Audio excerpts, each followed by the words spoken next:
cut it off at the gap. That's what we did there. And because we're so relaxed during this couple of hours, because we want you to relax, we want you to join us. And if you want to come in, or if you represent an organization, or if you simply want to be a loudmouth like us, short of physically abusing us, we're quite happy to have debate. Let us know. If you send an email saying what you'd like to do, is miradortelevision@gmail.com, and we should be able to pick you up and read you, and so we can come back to you. I mean, do give us some contact points, a phone number or email or whatever, and we'll very happily fit you in. As if it's important enough, we might sort of send our cameras into your front room. Actually, I shouldn't say, as long as you've got a computer, we can put a camera into your front room. Frightening, isn't it? Anyway, this is the Mouth That Roars. This is Keith Hayes. This is the White Hart Hotel, a famous coaching inn in the heart of Lewis. And we are broadcasting from the front bar, courtesy of Cliff and Sally Aries, looked after by the beautiful Shannon, who is at the front desk. And when she's not here, there's the equally beautiful Jane, who has been here for quite some time. And they both look after us. They all look after us. To make sure that we've got a free run and that we can more or less say what we want and we can have the guests that we want, no restrictions. But we are very careful, of course, that we. Well, there we are. I got a nice personal message through Hello Baby, but I'm not sure that they've got through to the right people. Always difficult to say. I'm going to move over a little bit. The whole idea of this is a new concept. Is we are here for not only the town, but for the country and eventually for the world. Instagram audio. And we are afraid I have to can that. That's just a bit too much of a noise. We're here on a reflection. We don't believe. In fact, our slogan is local, not parochial. We chat to people, but we'll chat about things that are affecting us here, that affect us from the rest of the world, and actually affect the rest of the world. And it's amazing how much there is that is not just parochial. So if you want to talk about your lost cat, we're very sympathetic, but it's not really for us. If you want to talk about the fact that your price of your electricity has gone up X, and why is it? Then we've got an expert who will come in and sit with you, Stuart Delby, and we'll put him in front of you or with you or whatever, and you can have a proper chat about it. We don't restrict you in terms of time or limit you in what you have to say, although we do prefer to keep things to about 10 minutes long, so that we don't bore people to death with the same issue. But 10 minutes on this sort of forum isn't bad. And since you don't need any qualification except you got an opinion, even better. So do join us. And if you don't feel like sending in an email or can't for any reason, turn up and take off. Just come in through the front door. We're just to the left. And if you hear people nattering on, it's probably me or us. Is my team. And we've had a pretty damn good team this week. Andrew Sloan, of course, is a terrific supporter of ours, and also a correspondent, and has his own show coming up all about hair care. We have Fergus Wood on wine. Fergus has been Instagram audio. I'm afraid that somebody is persistent today, and I'm terribly sorry, probably the tax man. You ain't getting through while we're working. You think you'll send me a text saying, call us between 9 and 5 or something of the sort. Well, bugger you. What you should be is from 5 until midnight, when those of us who work during the day are able to look at our domestic affairs and get hold of you. Do you do that? No. And the other thing that really annoys me, and I think it should be made illegal, is sending a text message and saying you should do this and you should do that. And when you actually send a reply, it says not delivered. In other words, the system doesn't. Oh dear. China is reporting avian flu in some parts of the country. That's the next nasty one. Let's hope we don't have to fight that one. We're busy fighting enough pestilence at the moment. Anyway, as I was saying when I was so rudely interrupted by myself, we want you to be able to express your own views, drop by, and give us your, no matter how outrageous. We need to hear outrageous views. Otherwise, new ideas never get a purchase. Can you imagine if somebody had come onto something like this and said, I've got this idea for an internal combustion engine? And people had told him to bugger off. Well, let me tell you something. The idea for television hadn't quite gained purchase in the late 1700s. But Tom Paine co-invented a form of an internal combustion engine.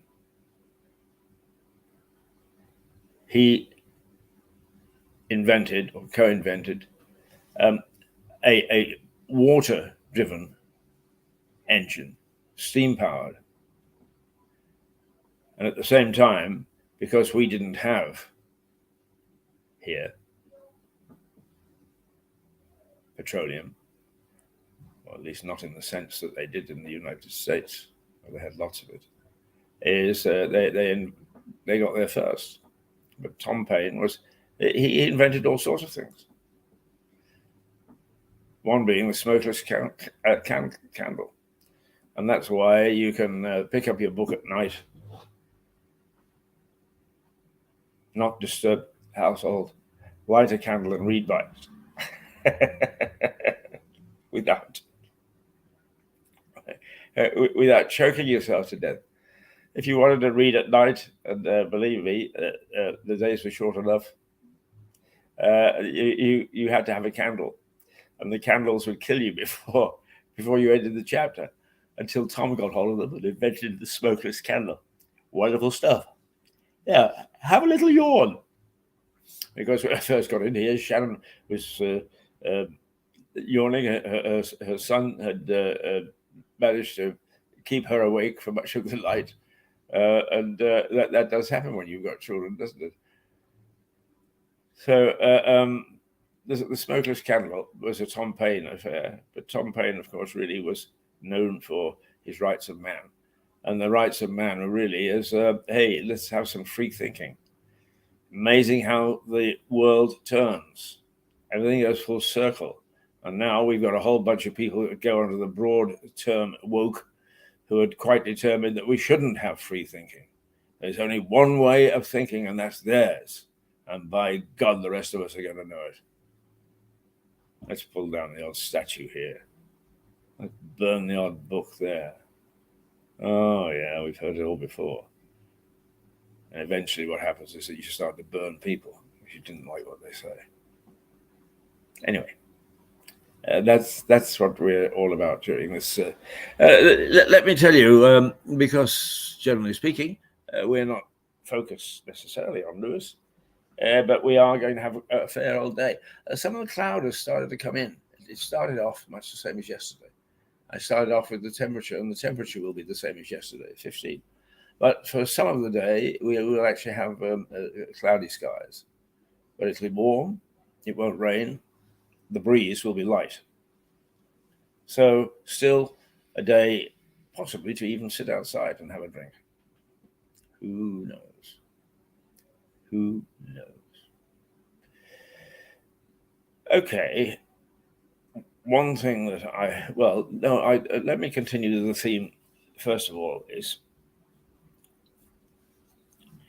it is time that severe criticism was leveled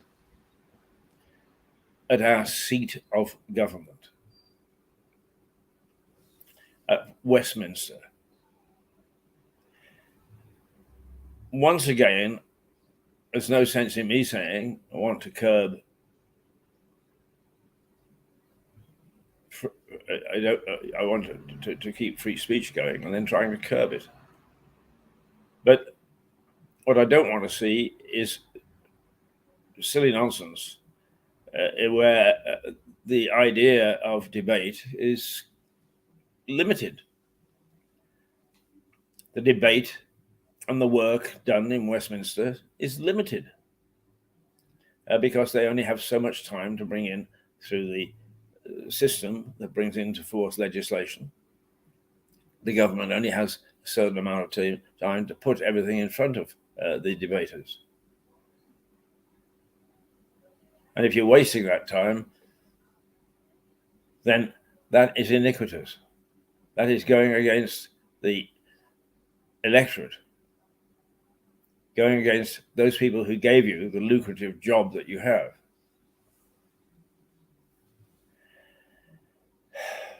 In which case, you have a responsibility. And in my view, and the view of a number of other people, and lo and behold, in the view of the Daily Mail today, is we have spent enough time over Partygate. Basically, Instagram audio.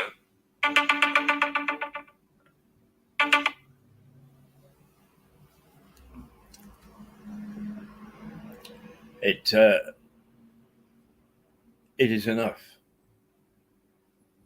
We've had the say. Boris is on the rack. Now let's get on with proper legislation. Forget the fact that there is a war.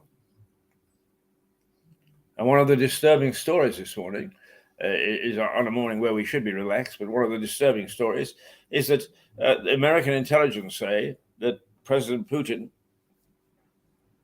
believes that he can now win this war because we'll give up. Why? Because our governments refuse to go too far in taking away creature comforts, which they've done already because of the energy crisis, because of the economic crisis, before all sorts of other crises facing us on the domestic front.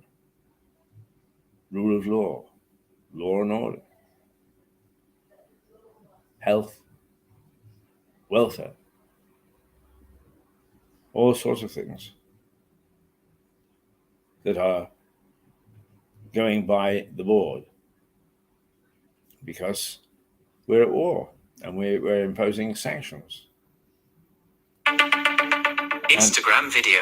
I'm terribly sorry, but whoever it is trying to get hold of us is not going to disturb our morning.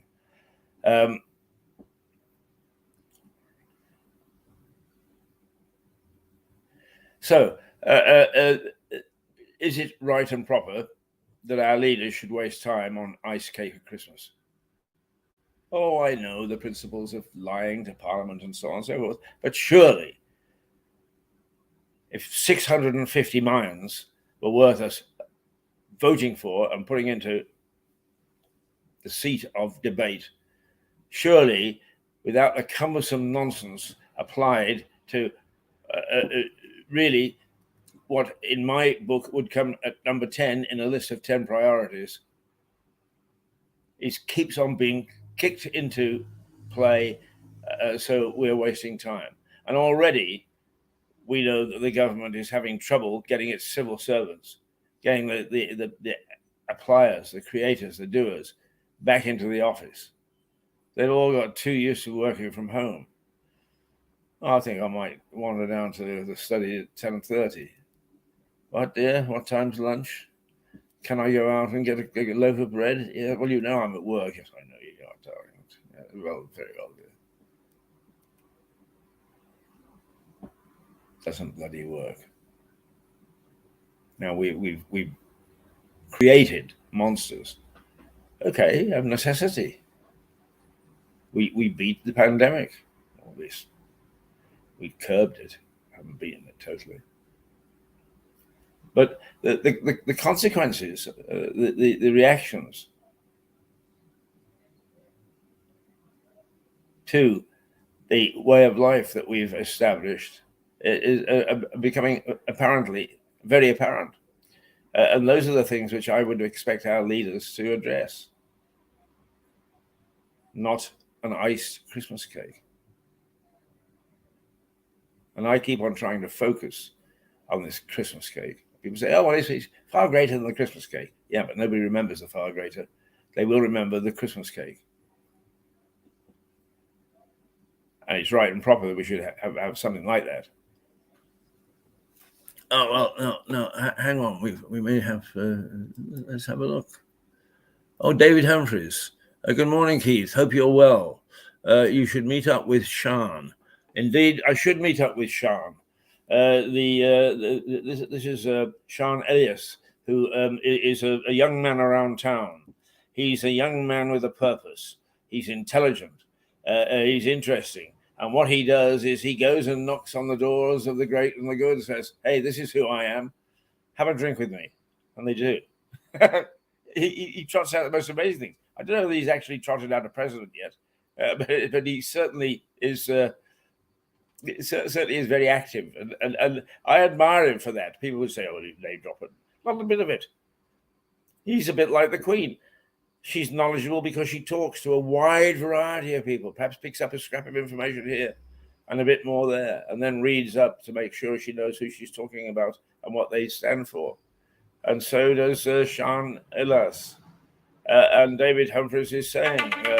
hey, United States plus 13478302373. I think that we have got a few people want to get in touch this morning, but unfortunately we're not able to let them because otherwise we would spend all our time talking to them and not to you.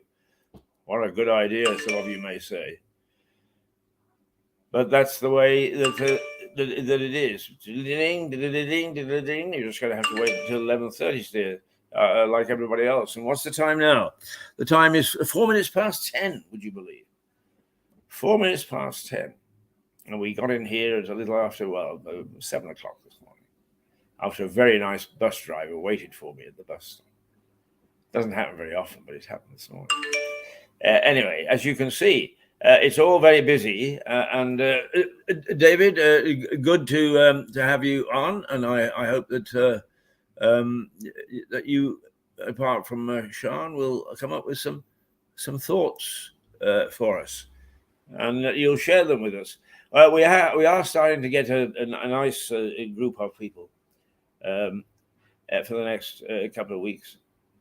The Lewis Speakers Festival is in June, and we're lining up some of the people that will appear there.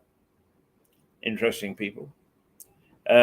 We have people who have been listening and actually offering advice, who are saying, "Hey, listen, I know these people in this. We know these people in Lewis or in surrounding areas, or even that we can get them on the phone for you. Well, we actually get them on live camera now." So we've got all sorts of interesting things building. I hope that during this formative period, you'll stay with us, particularly since it's me. But I don't know, you see, is you don't have to have an invitation to get onto this program.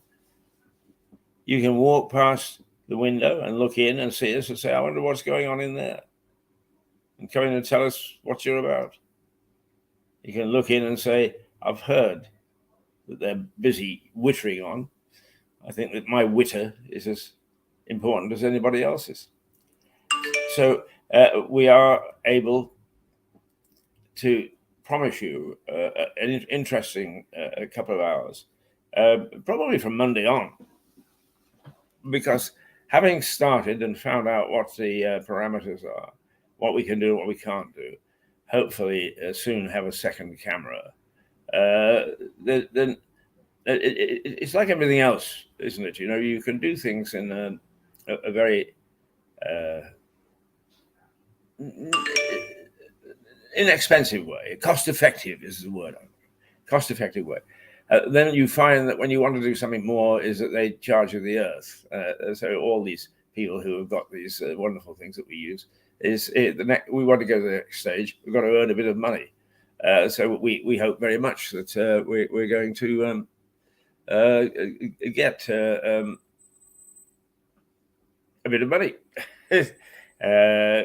We soon will be asking those people who want to support. We will be asking people if they want to advertise. You see, actually, it's not a bad deal. You can have your name on that cup. I don't care whether you're an individual. I don't care whether it's I'm Lucy, I'm great. You can get it for $5 a day. United States +1 34783023373. I would like to go to the United States because yesterday we had our young friend Connor Winton on. His mother Melissa, who will appear herself from time to time, was instrumental in getting Mirador going. She's always been a great supporter. She was a leading journalist, a coast-to-coast anchor. We've had Mark Landsman from the United States, who was a White House correspondent that spent time over here covering the Diana years and the funeral. We have Suzanne Mouchot, who is the head of an architectural department at a New York university. I mean, it's the equivalent of a technical university because they are practical people. But we did a program some time ago, and I shall dig it out because her ancestor was the man who designed Notre Dame Cathedral, which isn't as old as it looks, strangely enough. A relatively modern design, not 200, 300 years. So we've got some interesting people from the States, and I'm very tempted to say I'll take the call, but the trouble is that it interrupts me talking to you, and particularly if I'm trying to get you on with talking to me, if you understand, if you get my drift, as they say. But if you want to drop by, do. It's a different type of television. It's here for you. And don't bellyache if you suddenly say, nobody listens to me, or nobody came to our event because they didn't know. Here's the opportunity. Do it.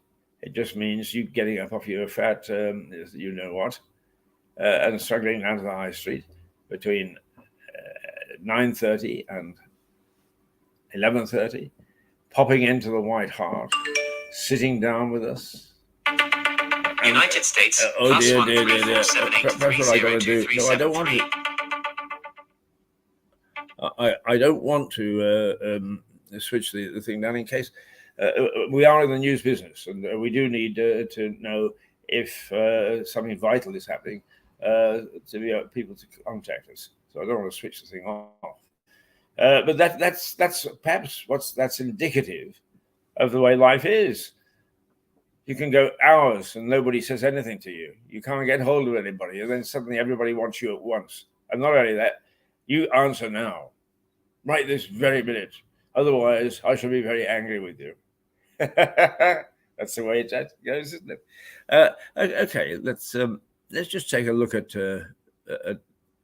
We've got photographs which we had in store from Susan Harris, who is a wonderful photographer.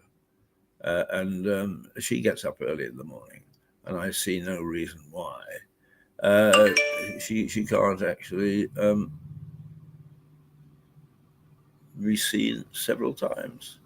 Of course, she can, and so she should. So let's see whether we could find them and just take a look. A couple of things United States +1347. Is no, we can't do it. I'm sorry, we can't do it.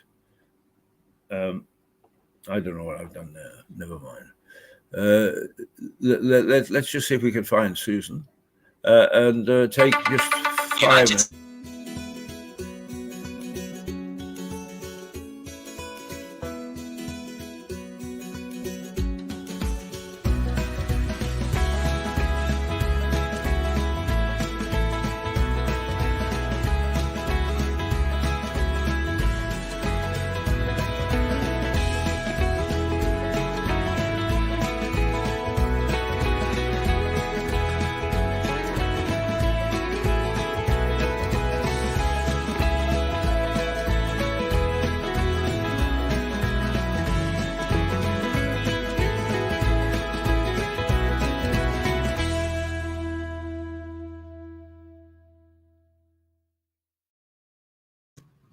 So that's the lovely town that surrounds this old coaching inn.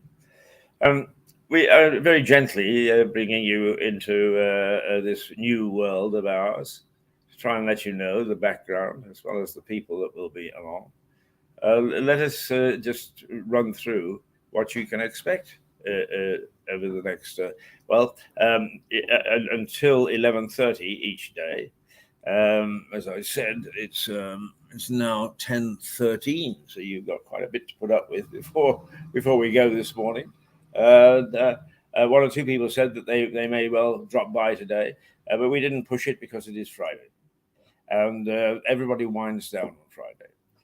And if you really want a thermometer, if that's the right word, of activity in the town, first of all, we're looking at the courthouse. I haven't seen anybody go in today except the officials. And also the high street. And you can tell from the traffic how excited it's getting. And the excitement is really, now a barrister has just come out in his wigging gown and he wants a vape. So there is activity there. They are still deciding whether to send people off to the jug. The traffic is very light. There's not a great deal at this hour of the morning, shortly after 10. So that's the scene in the town with temperature balmy 15 degrees still. Scattered cloud. And it's going to get sort of thicker throughout the day, but it's not going to rain. And it's going to say it's about 15 degrees, so that's okay. So you get a feel for what the town is all about. And one of the things that we've talked about, and we hope that we can apply, is a little camera where you can see the high street. And you can look at the high street when we're not on the air and when we are on the air, for that matter. So that you can get a feel for yourself of what it's like in the town. Should you come in or shouldn't you? The answer is you should come in. You should come in and walk in through the front doors of the Hart Hotel.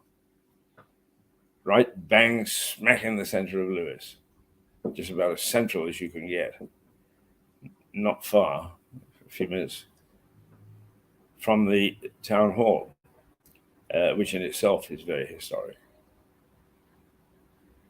If you can't get in, or you feel that you want to ask if you can come in, or you want to bring in your organization, or you've got a VIP staying with you, or a VIP coming, or whatever, then you can see on the screen beneath me, I hope you can anyway, is Mirador Television, or one word, Mirador Television @gmail.com.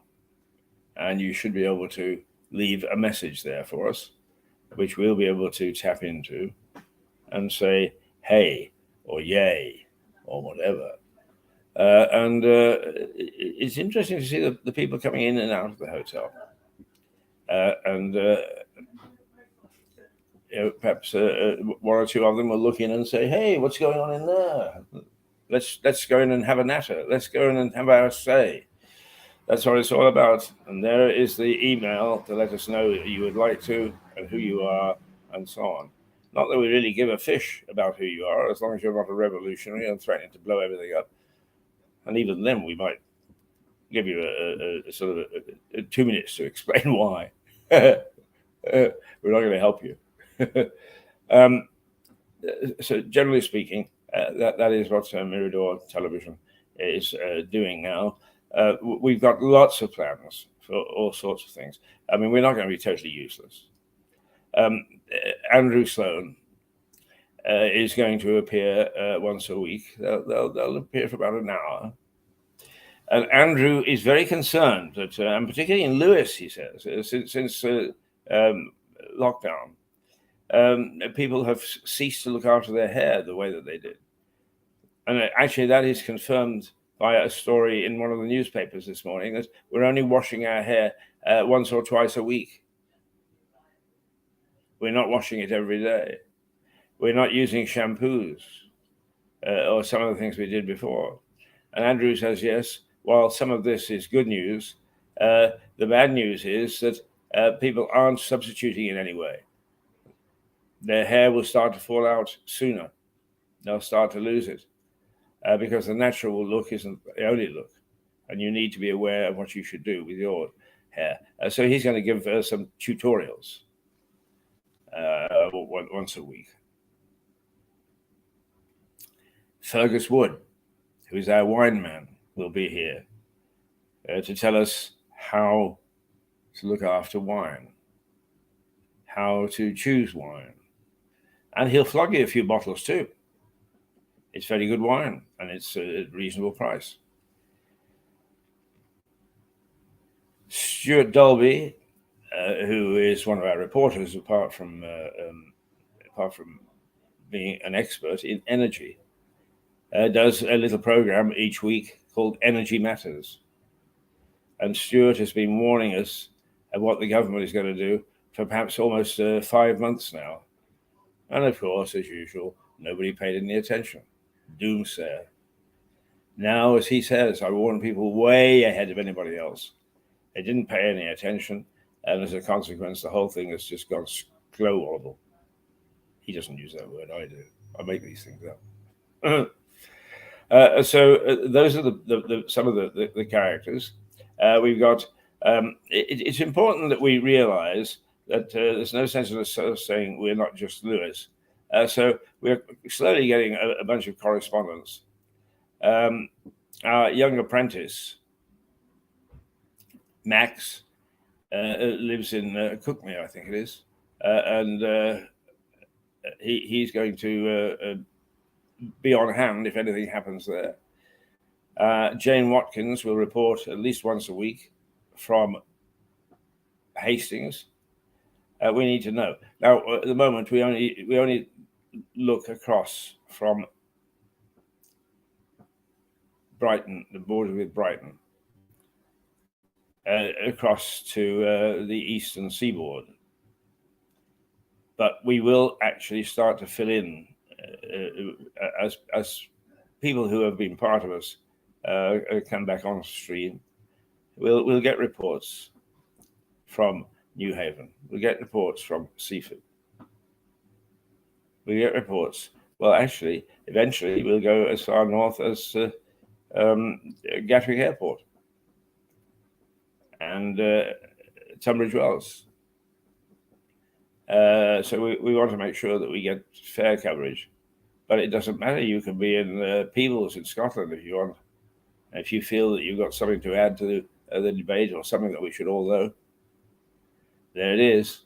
Mirador Television, or one word, Mirador Television at gmail.com. So drop us a line. Drop us a line. Okay. Now, I've had my moan about Boris and the reaction of mostly backbench conservatives let's look, the opposition is going to jump on the bandwagon too. So to all of them, stop time wasting. Stop time wasting. There are other things that have importance, and one is that geneticists have unearthed a treasure trove of 58 clues to the causes of cancer. In other words, they found that genetics have a great deal to do with cancer. And we've known for a long time that cancer is the alteration of our normal cells. But now there was a huge DNA analysis of cancer tumors. And there are 58 new potential causes of the disease. 58. But at least we now know that there are another 58 we've got to take a look at. But we also know that it looks as if these 58 will improve with treatment. Now, what a really big breakthrough that is. And cancer was one of the victims of COVID. The medical profession, rightly I suppose, switched their focus to handling the pandemic.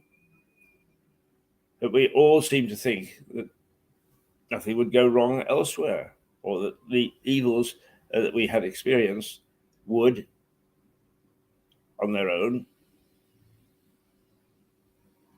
not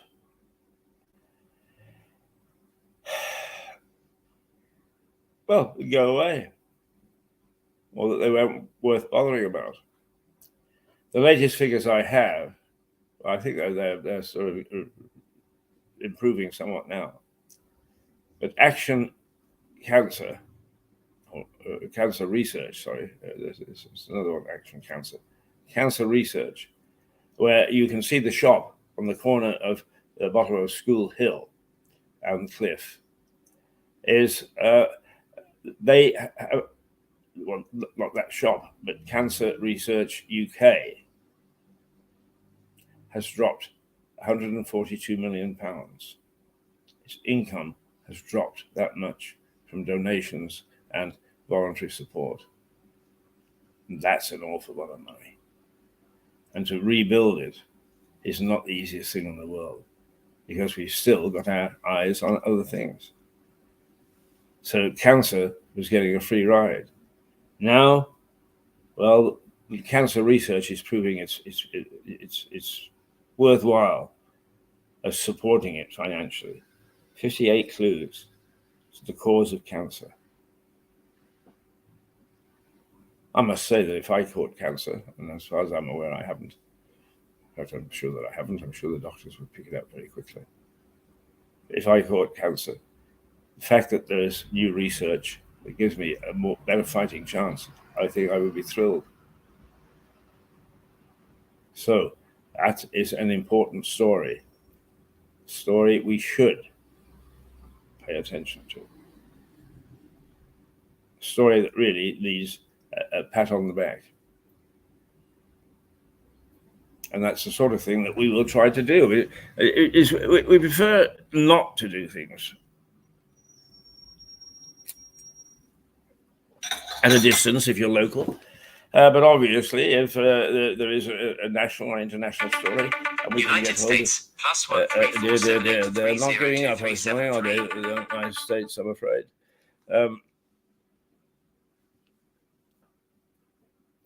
But the mere fact that I can sit here and take calls from the United States just shows how technology has moved forward. Not always helpful to us. Let's just see if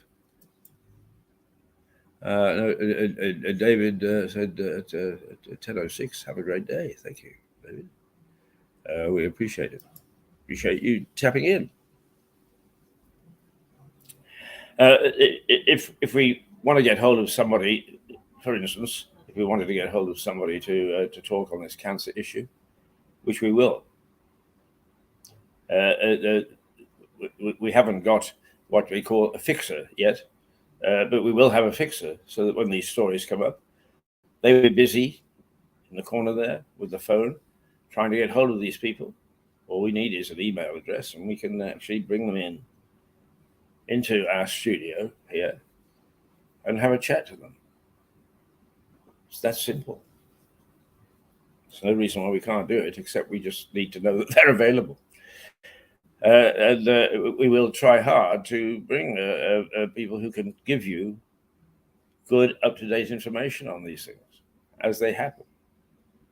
And when I say as they happen, because we want to react to things as they happen, whether that's you wandering by and going to the, well, what should we say, the charity shop just down the street. What's happening to charity shops? Are they suffering from everything that's going on? A charity clothes, 90% of my wardrobe is from either eBay or from the charity shops, because I like a particular type of style of clothing. I like tweeds. I like brogues. I mostly like ties, but I'm trying hard to be as modern and fashionable as I can. But those are the sort of things I like, so I get them from the charity shops. I have no idea whether the prices have gone up in the charity shops. I don't know, a pair of trousers, which would have cost me a tenner a couple of weeks ago, may well now cost me £10.50. I have no idea. I'll go and take a look. As you can imagine, setting something like this up has taken night and day. I have to say this, it's been a great soporific, because I've been going to bed at about 10 o'clock at night and not waking up until it's time for me to get up at about 5:30. So it's got its benefits. I did actually, last night, I was so tired that I actually got myself to the point where I felt that I needed to do something to tire myself out. And I was very tempted, except I hadn't got any change in my pocket, I was very tempted to go and scramble onto the bus and come down and have a pint. And I suppose if there's anything, the only pub in walking distance for me right now, well, perhaps two. Yeah, there are two. One is the Swan, which has always had a very good reputation, both for booze and food. And the other is the Black Horse.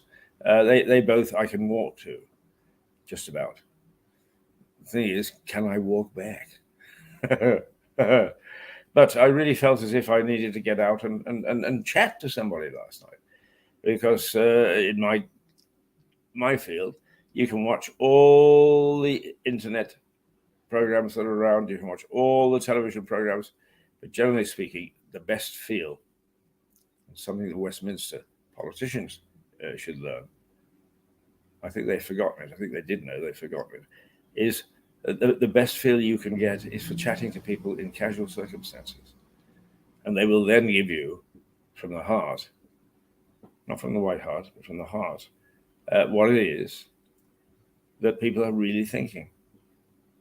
They let their hair down.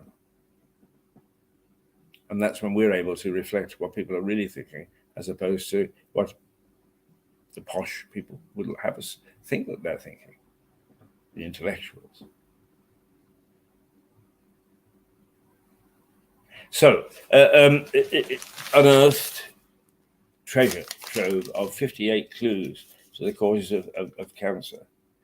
The remarkable thing about this is I don't understand the science, but genetic information can often be a jumble, as it's described, of thousands of mutations. So, we've discovered 58, but 58 key ones. You can see how the fight against cancer is a never-ending one.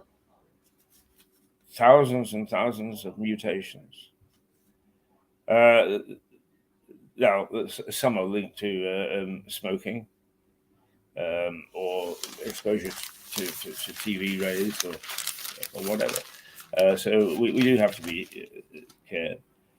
Now, here is something else, because I just said that Andrew Sloan of Grizzly's Barber Shop is concerned is concerned that people aren't looking after it. If you want to have your hair cut a bit less, if you want to wash your hair even at home a bit less, that's entirely up to you.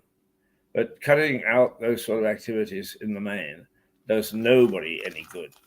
And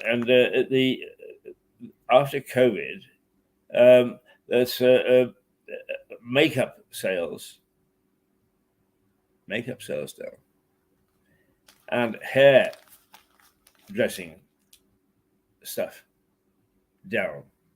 We're not buying as much and we're not using as much. Now, economically, of course, somebody is suffering. But the fact of the matter is are we personally suffering from going that route? Perhaps we have to go that route. But what they found is that people are a little less likely to wash their hair frequently, a little less likely to use makeup. I have to say that really this game is when I worked at Reuters in London, Reuters Television. I was doing coast to coast broadcasting. In those days, the cameras weren't good enough to do without complete makeup. You didn't need a makeup girl the way that you had previously, but you carried some makeup around in your pocket, and you put it on yourself. And I used to say I was in the enviable position of being in one of the few professions where I could go home with makeup on my collar and my wife would accept the explanation. Nowadays, you don't really need it. Perhaps I'm a little light, but I don't want to look macho. I don't want to look. I just come off the beach because I haven't.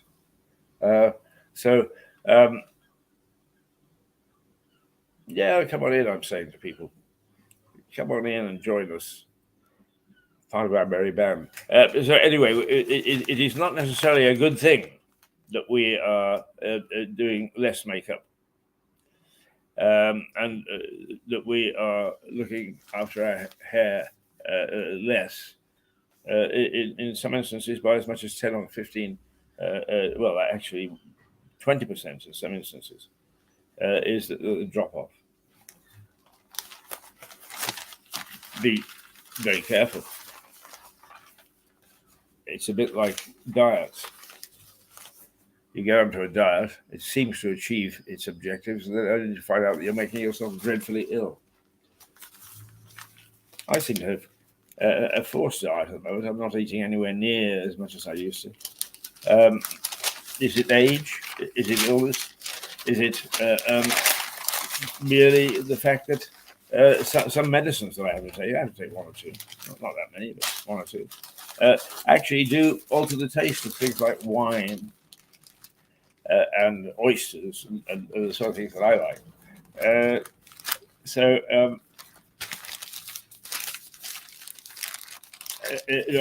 It's the interesting thing now is that some of the darlings of the cabinet of 6 or 8 weeks ago, they are now falling into a disrepute, as they say. The Priti Patel and Rishi Sunak, their jobs are under threat because they're losing popularity. Whereas, United States, plus oh dear, dear, dear, dear. 13478302373. We're not having much luck in keeping them at bay.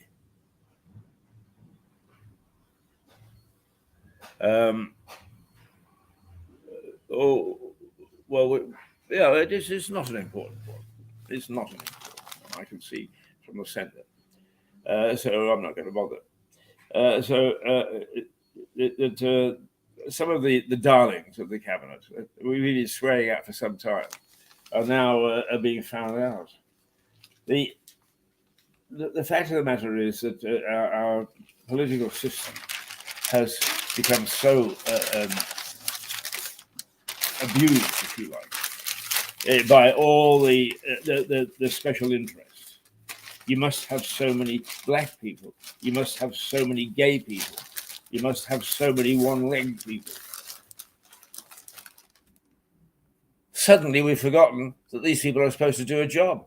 Whatever happened to be, you've also got to be good at your job. That these other things do not qualify you for leadership. Leadership in itself it is the amputee that has suffered. Leadership and ability, apart from being able to chat. Everybody says I should have been an MP simply because I'm only good at talking. But that's the point. I should be in the House of Commons at the moment because I'm good at talking and not much good at anything else, and I would fit in. But I wouldn't be a very good MP. I really wouldn't. And a lot of them aren't good MPs. In fact, they're lousy. Why? Because the system has forced them. It's forced, or the system has thrown up the fact that it is much more important to be part of a minority than it is to be able to do the work for the majority. And unless we're prepared to, well, we're not, you see. Everybody makes us feel ashamed. What? I know people. In fact, it is not uncommon for people to say to you, well, I wouldn't normally vote for my local MP, or I wouldn't vote for particularly local councils, except they're so very nice. Yeah. Well, that's what you get in local politics. Nice. You don't get much else. Why aren't we having a go at the rabble rousers? Why aren't we having a go at the people that say the unpalatable? Why? Because we don't like being told. And then when it all goes belly up, when it all goes wrong, we all start to bellyache ourselves. What do you expect? Don't shout about potholes in the road if you haven't got people in the local, well, the regional government, if you like, the county government, who are sufficiently aware of the dangers to do anything about it. Who's at fault? You voted for the damn people. Now, I will admit, the system needs reform. And actually, I have to say one of the things that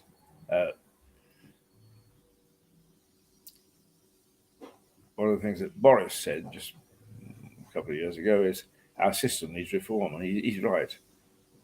It's not fit for purpose. What we've got is we've actually got an oligarchy. We shout at the oligarchs in Russia and in Eastern Europe, but we've got an oligarchy too. Because out of 650 people that go into Parliament, there are perhaps 20 who understand and have the background and are powerful enough to grab the reins of power. And that's what they do. We grab the reins of power. And then we cry foul. The newspapers will do an article. Do you know how many people went to Eton and Harrow that are in the cabinet? It's because they know how to manipulate the system. We don't. We're not prepared to. So what we've got is what we create ourselves. Let's have a little cup of. Now you can have your name on that. You may say, what? I'll be associated with you, loudmouth. The fact of the matter is that if you want people to know, think of standing on the corner with a foghorn, and then think how much more you will get by just simply having, for a fiver, a cup of coffee held up over 8 to 10 times. It's interesting to see the activity in this hotel, the people coming in and so on. Eventually, we'll encourage people just to walk in off the street. Maybe we'll need to put a camera outside, who knows? But we're finding out. We're finding out. We're not asleep at the switch.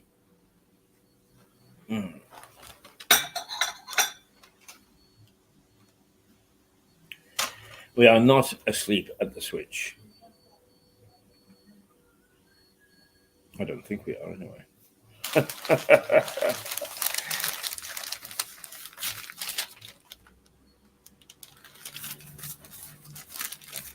See, here are some of the anomalies on the world stage that we can't do anything about. We can say tut tut, but it won't alter. Is the Indian government will not condemn the Russians for invading Ukraine, right? But we sell arms to India, who then are quite happy to make sure that they give some support to the Russians. So are we going to stop selling arms to them? Oh, my God. That's one of our comfort zones, isn't it? We can sell guns to anybody. In the Falklands War, a very solid and enterprising journalist, who was a good friend of mine, who worked for the Belfast newsletter, did a series of articles pointing out that Harland and Wolff and Short Brothers, who are the two main manufacturing entities in Belfast, Harland and Wolff being famous for building the Titanic, but they manufactured most of the arms that were being used by both the British Army and the Argentinian Army.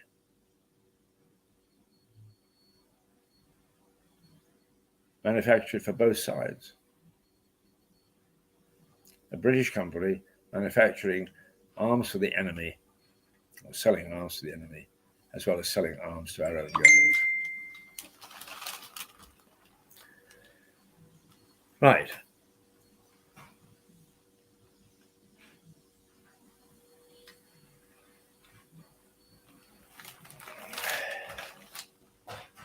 Here we are.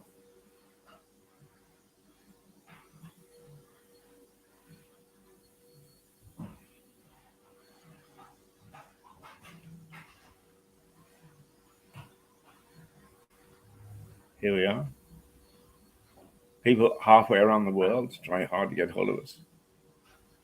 And we're probably selling arms. In fact, it looks as if we are to both sides in the conflict. What sort of morality is that? It's interesting also the things that happen and are pushed to the side because of the Boris's Christmas iced cake. It looks as if they may, at long last, have been able to pin the McCann murder, Madeleine McCann, sorry, which is now what, 20 years old, in 2007. So yeah, not far off.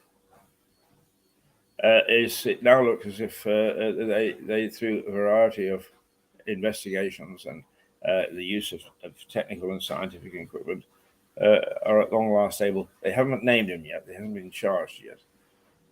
But it's somebody they watched for a long time and could never pin it on him. And those are the sort of things that come flying back to the surface. Where are we? Well, goodness gracious me, we're at 10:45. 10:45. I think it's time that we just. Why don't we just catch our breath?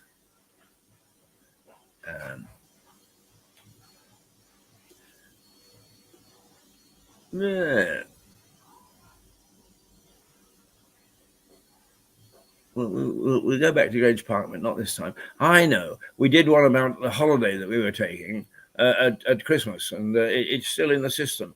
And it does show some nice little shots of both the UK and of our own backyard. So let's take a look at those, shall we?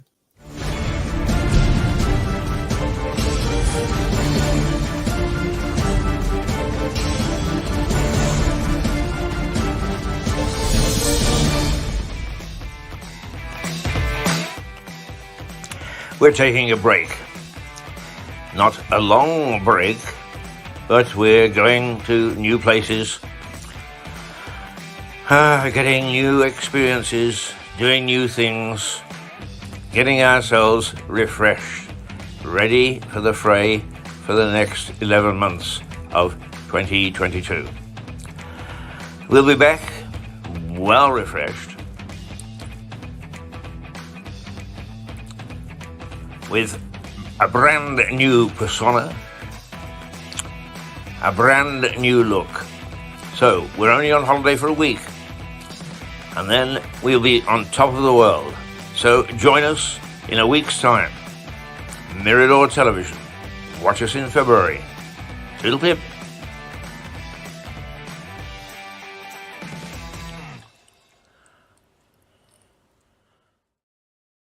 It's April and we're still here.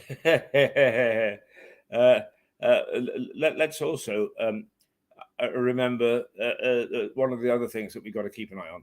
And it's been bubbling with controversy over the last few days because of Harry and the way that he's actually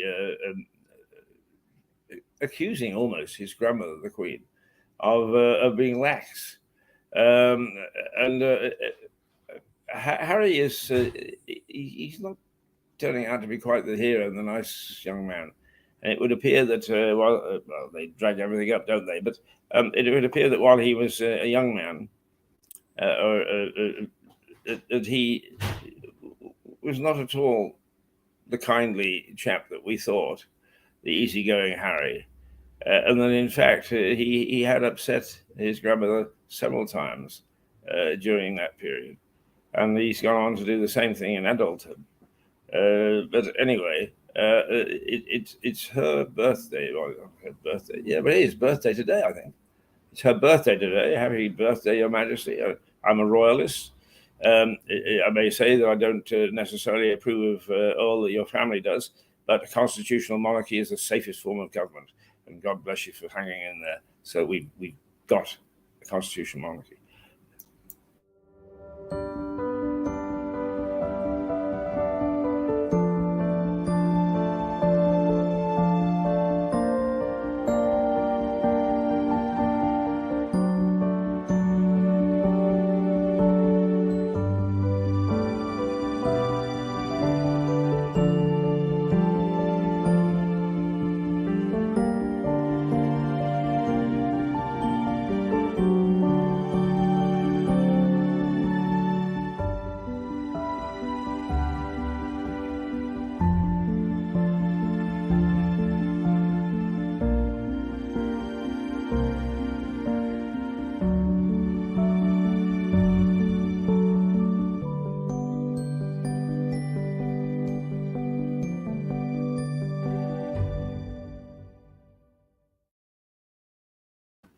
Yes, it's the Queen's Jubilee. I'm not sure that there is too much going on in Lewis today. Well, I don't think there's anything today. But there are a number of things. And we're going to get people in. And already we've got agreement from various people who will come in and we'll sit down here and we'll tell you what's going on. Those are the sort of things that I think that are important. Are there street parties? Are there special events? Are we going to find that people are going to, if I say it's 1952 that the Queen came to the throne, 1953 that she was crowned. So in 1952, it was a sort of a dance that we did. It seems to me we may well have just been on the verge then of Bill Haley. But I can remember when I was, is it Tommy Steele? And if it wasn't Tommy Steele, it was some music singing the blues. And I was watching a Heartbeat program last night.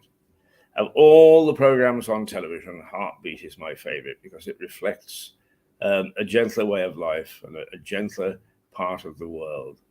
When policemen were policemen, and citizens were citizens, and villages were villages, and towns were towns.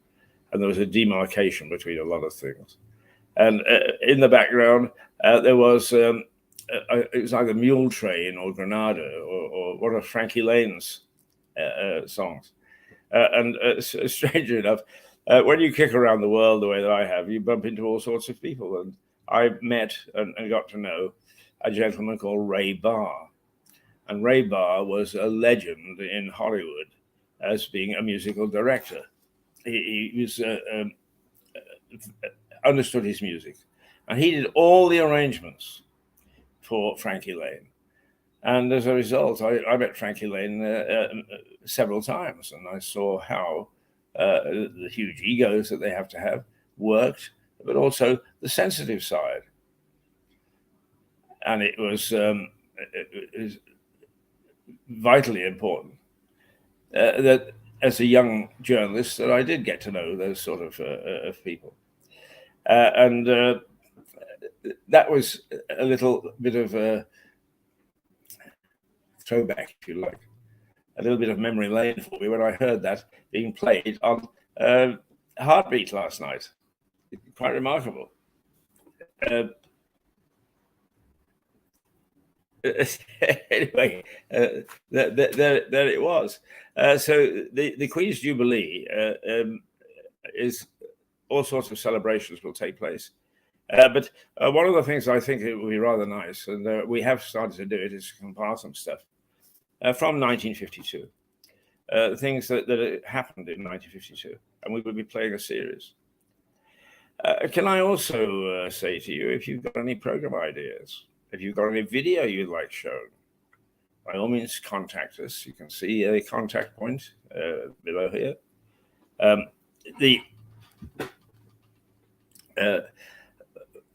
We're quite anxious to see what was going on in the past, or for that matter, what's going on here. And there are numerous videos and so on floating around, which we'd only just be happy. But even if you've got some memories, in 1952, 53, 52. That was, I think, 1953 was the Matthews final. At one time, if you hadn't seen or knew of the Matthews final, you didn't understand what a football was about. Now, like everything else, that they tend to recede into the mists of time. But that was when footballers were footballers and they actually played football. Oh, that's unkind, isn't it? But Stanley Matthews was in the final. He was a winger for what is now an unfashionable club, Blackpool. They were in the first division. And I forget it was against, I think it may have been Preston North End in the cup final at Wembley. And at half time, I think they found themselves, Blackpool found themselves 3-1 down. In the second half, Matthews single-handedly almost, well, he kept dribbling down the right wing, popping the ball over, and various forwards from Blackpool kept popping the ball into the net, and they won 4-3. Very exciting football. I doubt if you see that today. Oh, that's not fair. That's not fair. I'm being unfair to footballers. But those are sort of the memories that people will have. Buses that you still had a clippy. You didn't get on and automatically. You didn't put a card when it went ping, and then told you, bank, how far you were going to travel. Wow, it's frightening, isn't it, when you do that sort of thing? I'm not against progress, but I am against it interfering with our social mores, our social way of life. We don't talk to one another anymore. What is that? I remember the DJs at the time poking fun at you don't send me flowers anymore, and I mean, it's become quite popular and part of the top 10. You don't send me flowers anymore, and actually, we don't do a lot of things anymore that we should, and which, strangely enough, some so-called, quote, backward societies would still do. I converse regularly with colleagues one with the lovely name of Imabong, a lovely lady, she's in Lagos, yes, and another is the son of a late vicar, Kingsley Oranta, both leaders in the media field in Nigeria. But they quite often will sort of say to me, Keith, I didn't know that you didn't do that. And some of the things that they learn from us as part of their civilized thing is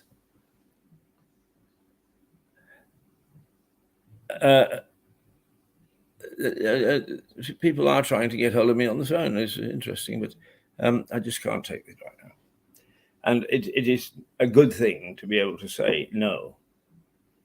Yes, it's an urgent way of getting hold. If your home is on fire, I suppose you need to know those things. But just reacting all the time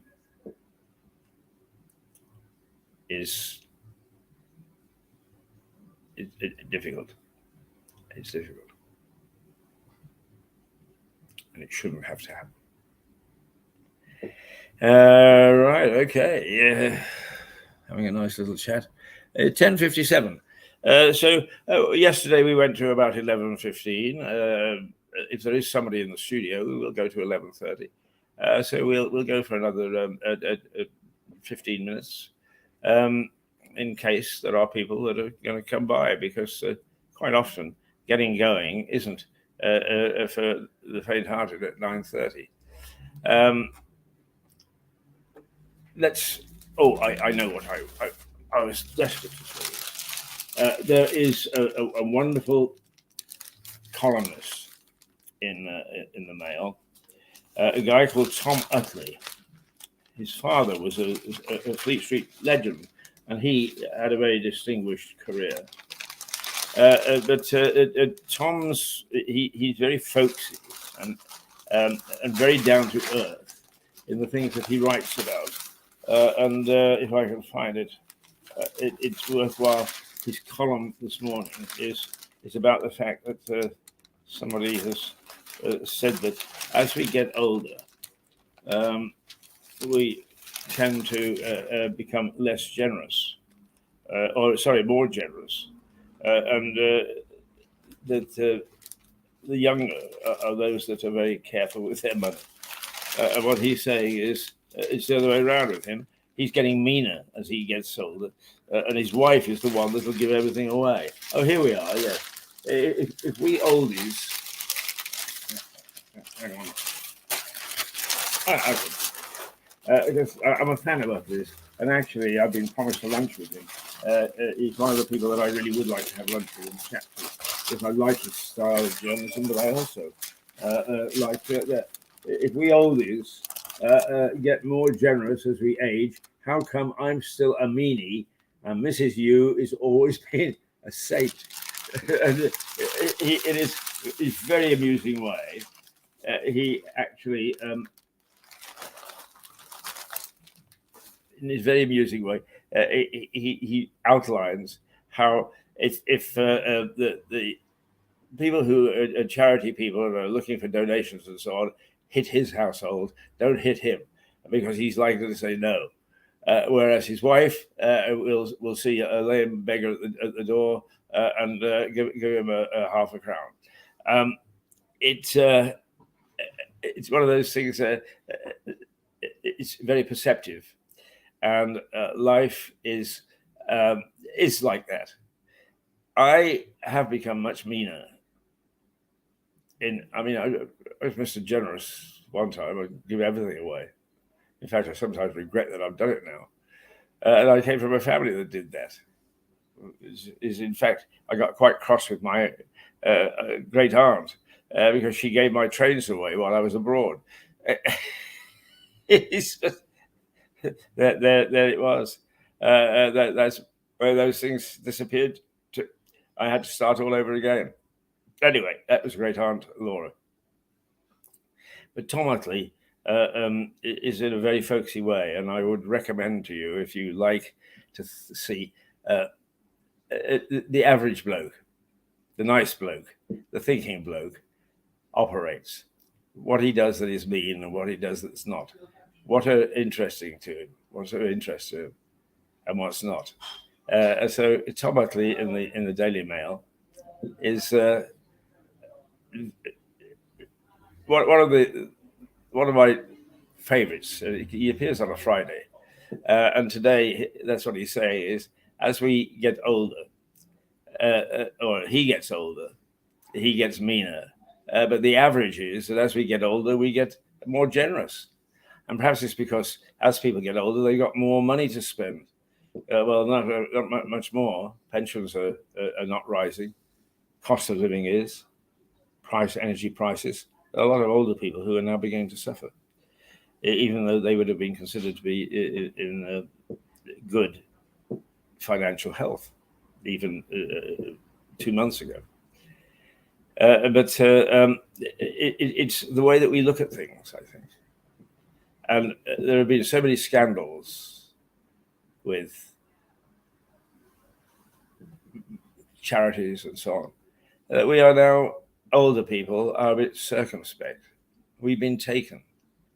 And because the scams on social media are aimed at us, because we don't totally understand the social media side of things, is we are a bit more cautious.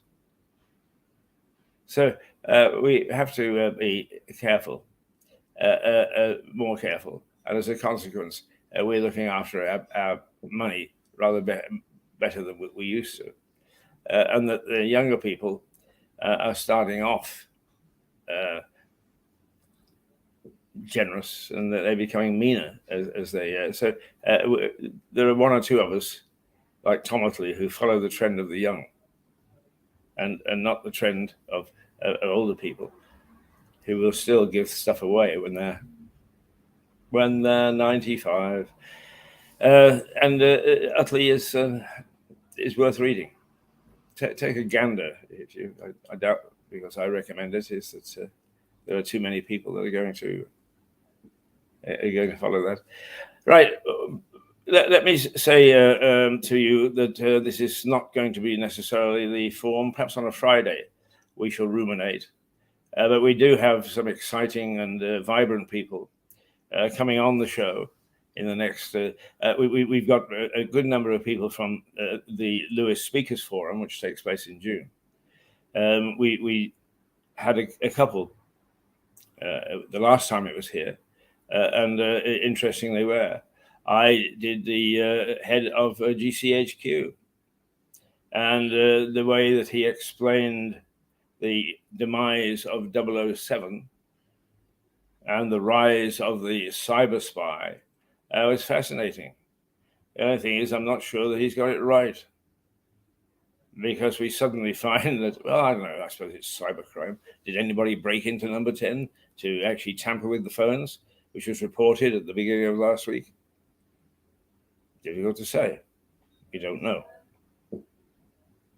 But those sort of crimes are still prevalent.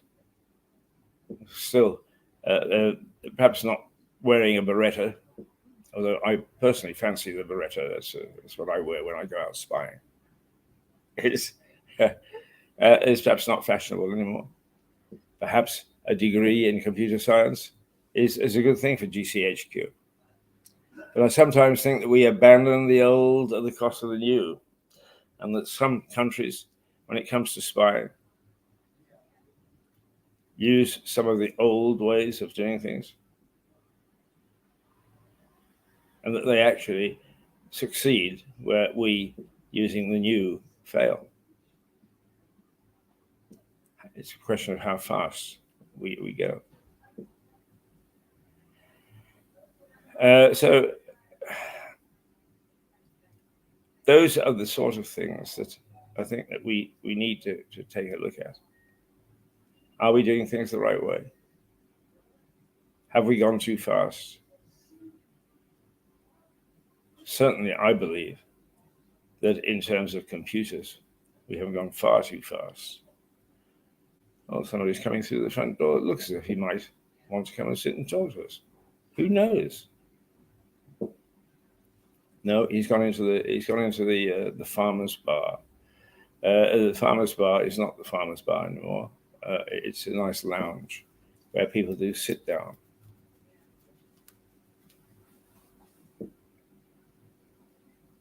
I just saw the Reverend Father from St. Michael's walk past. So you do get a snapshot of who's on the high street this morning. You do get a chance to see how we're reflected by the people that we've got, how things are changing, and what's good and what's bad. And with me, computers are really, of course, they're good, but of course they're bad. Because what happens is that mankind takes them so far and then leaves them to their own devices. You want an example? A computer spews out a letter that says, we're going to throw you into jail because you're 24 hours late with your payment. So you phone, and the very nice lady says, "Oh, yes. We'll talk to the computer people.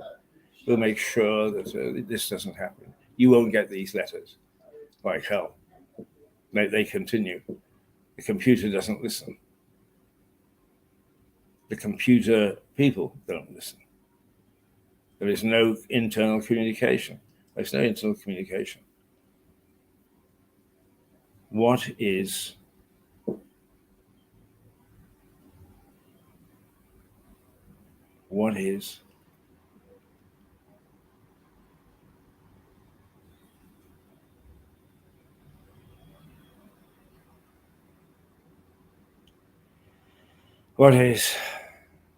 the use of having sophisticated external communication?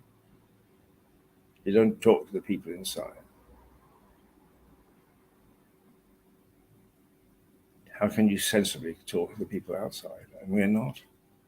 The banks are a prime example. ATMs removed from villages. Bank branches disappearing. Why? Some bank branches have disappeared from our town here, and we're 17,000 people, not deemed worthy of having full services. Yes, there are a couple of branches, but they've been reduced from 5 to 3. I'm guessing a bit of a number there, but they've been reduced, that's for sure. And so the convenience and the social gathering that these institutions helped foster gone. And does anybody apologize for it? Does anybody say, "Hey, my God, what's happening here"? No, we just throw up our hands in horror. Mental health is on the increase. Full stop. We said it. That's okay. We're not going to do anything. Or if something is being done, I'll be damned if I can see it. I really can't see what's being done for mental health. I looked after a lady. She's been sectioned 3 times now. And each time, when she comes out, they promise to do all sorts of things. They promise to give home support. They promise to give that, this, that, and the other, which they don't. And back she goes after a period of time. It's tragic. It's sad. A young woman of 45, 50 shouldn't be subject to that sort of life, particularly when, with proper care, she can lead a half-decent life. Nobody cares. And if you think, "Oh, come on, Keith, talking hot air." I've sat in on a couple of these meetings with psychiatrists. They're all as wacky as anybody else, if not worse. Now, I did come across 2 or 3 sensible ones. But generally speaking, very sad. Very sad that we are not providing the care and attention that we should, or that we promise, or with the people that are capable, or with the facilities, which consistently are found by watchdogs to be not appropriate. It's a somber way to end a Friday morning where we started with the sun out and a little bit of a laugh and a little bit of a giggle. But it's been a time to ruminate. And I'm very happy that I've had a chance to ruminate. I may ruminate on my own. But let me just tell you now. First of all, do get in touch with us. Right? You can see the address there. Mirador Television, or one word, at gmail.com. At gmail.com. If you want to take a look at our website, it is miradortelevision.com. We're also on most social media, and we'd love to see you there. Love you to find us there. 5 minutes of us is plenty. Don't expect you to have a steady diet. But we're there like a conveyor belt, so you can tap in to the bit you want, or rub the whole thing out. But that's what we're about, and we will, in the next couple of weeks or so, start to show you the sort of people, and we can advertise them, or at least we can promote ourselves.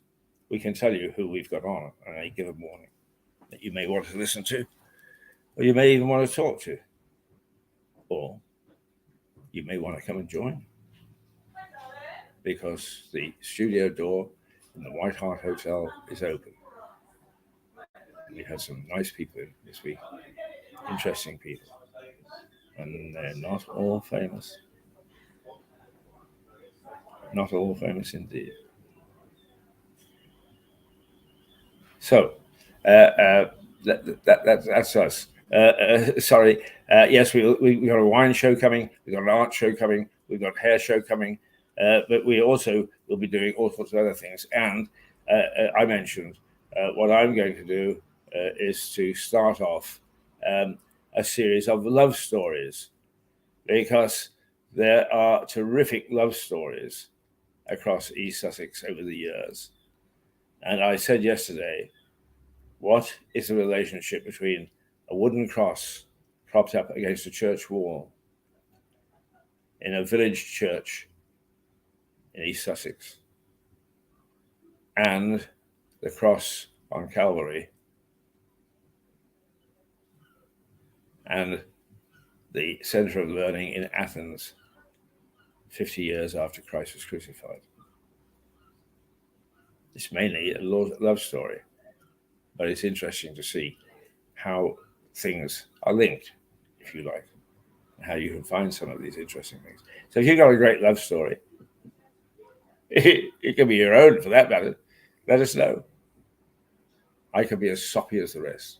In fact, one of my favorite movies is Love Actually. And some of my colleagues, they scoff, Keith, why do you watch that? And the other one that they scoff at is Notting Hill. Oh, dear. Keith, you watch Notting Hill? I love that soppy stuff.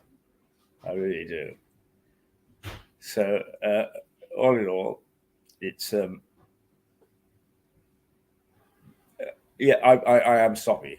So, you don't have to worry if your love story is a soppy one. Bring me to tears. Keep me going.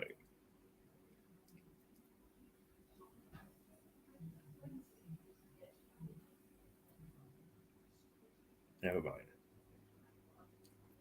That's not what Mirador is all about. Not soppy old Keith. In fact, once again, let me tell you that I am really upset. And who am I upset with? Basically us, because we tolerate it. We like it. A bloody iced cake, which is taking away. Hello? Did somebody say hi?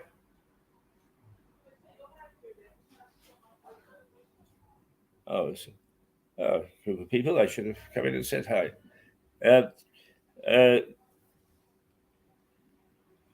The upset that I have that our parliamentarians are wasting valuable time when other legislation could be discussed, when the needs of our community couldn't have been greater, from war, pestilence, economic privation, breakdown of medicine, police, civil order. All these things need addressing, not a cake at Christmas. Right. Thank you for being with me.